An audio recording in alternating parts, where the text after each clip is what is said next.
84ª Assembleia dos Bispos do Regional Sul, que são as dioceses do estado de São Paulo. Aqui presente nós temos o cardeal Dom Odilo. Dom Odilo, por que o tema desta Assembleia foi a Conferência de Aparecida? Nós estamos há 15 anos da realização da Conferência de Aparecida, que foi em maio de 2007.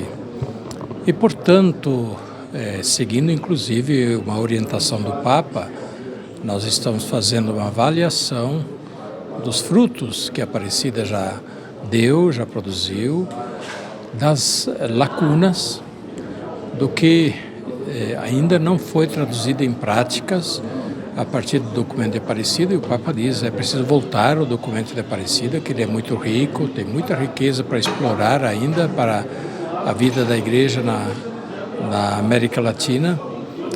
E é claro que o tempo caminha, 15 anos, muita coisa acontece, e nós estamos então também vendo que novos desafios a Igreja tem a enfrentar depois da realização da Conferência Aparecida.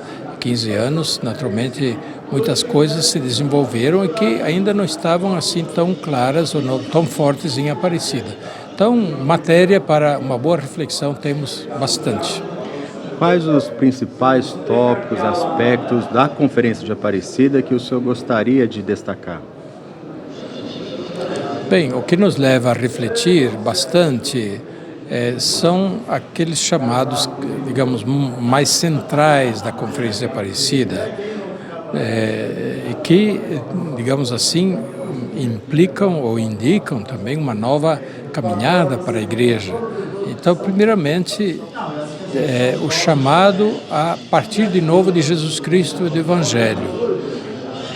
Qual é a motivação da vida cristã? Qual é a motivação da Igreja, do seu trabalho?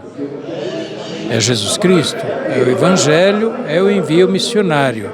E, portanto, precisamos também nos confrontar de novo com esse chamado de Jesus Cristo, o encontro com Jesus Cristo. O tema da Conferência de Aparecida era discípulos missionários de Jesus Cristo para que nele todos tenham vida. Então,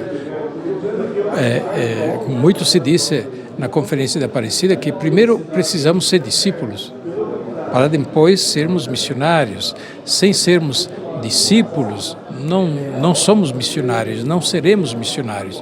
Portanto, essa questão é muito forte na Conferência de Aparecida e que perpassa todas as motivações do documento de Aparecida. Segundo, um chamado à conversão pastoral, conversão missionária, rever o que estamos fazendo, ver se estamos fazendo bem, o que pode ser feito diferente, deve ser feito diferente. É claro, a conversão nossa a Jesus Cristo primeiro e ao Evangelho. Então, essa ideia da conversão missionária se traduz também naquele chavão que ficou bem conhecido. Não basta fazer uma pastoral de conservação, é preciso fazer uma pastoral de busca, de saída, pastoral missionária. Aí, mais uma vez, essa é uma ideia forte em Aparecida, a Igreja missionária. A Igreja na América Latina não pode ficar parada, olhando para trás, tudo já foi feito. Não, a Igreja na América Latina tem hoje sua missão, precisa olhar o chão em que está, a sociedade, o mundo, a cultura em que está e se lançar novamente em missão. São basicamente estas as ideias força de todo o documento de Aparecida. Conversão pastoral. Como a Igreja viveu essa conversão, sobretudo no tempo da pandemia? E como que o senhor vê essa conversão pós-pandemia? Como era a Igreja antes da pandemia e depois da pandemia? Como é que foi essa mudança? Eu não diria que houve mudança, a Igreja continua a Igreja de Jesus Cristo, é isso que conta. As circunstâncias, elas não mudam a Igreja. A Igreja muda de posição, de postura, de acordo com as circunstâncias. Então, no caso, nós tivemos, durante a pandemia, que rever nossos métodos e fazer muito uso da internet, que antes não fazíamos. Depois tivemos que ser uma igreja muito mais samaritana, estando atento às situações de doença, de necessidade, de luto, de pobreza e assim por diante. Isso não é que acabou, continua, mas isso faz parte da missão permanente. Mas são algumas atitudes que a igreja teve mais fortemente durante a pandemia. Então, não é que a igreja mudou, né? A igreja deu mais atenção a algumas questões pontuais que ali se faziam necessárias, mas que fazem parte da missão permanente. Na Conferência de Aparecida, nós tivemos a presença do Papa Bento aqui no Brasil.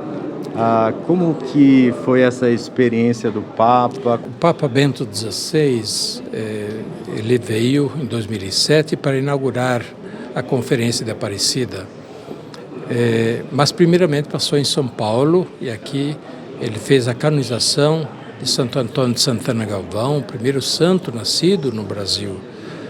E teve um encontro bonito com a juventude e finalmente também um encontro com os bispos todos do Brasil que estavam em São Paulo logo após a Assembleia Geral de 2007.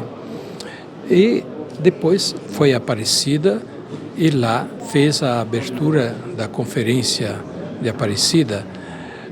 O Papa, sobretudo, fez um discurso muito bonito na abertura da conferência, que marcou a conferência, que deu um rumo também a muitas questões que foram tratadas na conferência.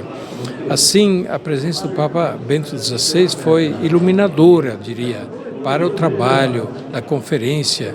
De fato, as suas palavras, e mesmo da homilia, da missa que ele celebrou, elas estão quase todas retratadas no documento de Aparecida. Então, o Papa Bento XVI marcou a conferência e o documento de Aparecida e, portanto, deu uma grande contribuição também para a Igreja na América Latina e no Caribe. E o documento de Aparecida acabou sendo assimilado um pouco como um documento de toda a Igreja, através do Papa Francisco, que esteve presente na Conferência de Aparecida, ainda como arcebispo de Buenos Aires, e, uma vez eleito Papa, ele levou muitas das grandes intuições da Conferência de Aparecida para a Igreja toda. Então, eu acho que, enfim, a ação do Espírito Santo conduz, orienta a vida da Igreja por caminhos que a gente nem sempre compreende no momento.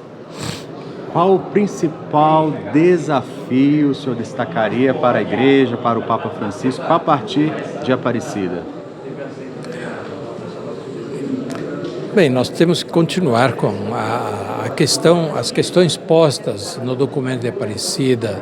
Nós não é que já resolvemos, nós estamos em processo, a gente precisa continuar com esse processo para que as questões caminhem, produzam seu efeito com o passar do tempo. Na Igreja as coisas não mudam por decreto, mas mudam por conversão. Por atitudes que se assumem a partir de motivações de fé, motivações que modificam a vida pessoal e a vida comunitária.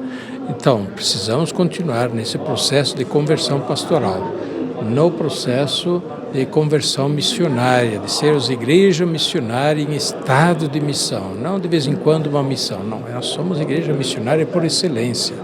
Uma igreja atenta à vida dos nossos povos, para que todos tenham vida em Jesus Cristo. O Evangelho é da vida, não só da vida eterna, graças a Deus, a vida eterna sim, mas também da vida aqui. Portanto, a partir da prática da fé cristã, melhorar a vida dos povos, a questão da vida social, vida cultural, diminuir a violência, a pobreza, a superação das injustiças sociais, enfim, maior fraternidade, paz social. O Evangelho é força de transformação da vida da sociedade. 84ª Assembleia dos Bispos do Regional Sul do Estado de São Paulo. Agradecemos a presença de Dom Odilo. Obrigado. Pois não, bom trabalho.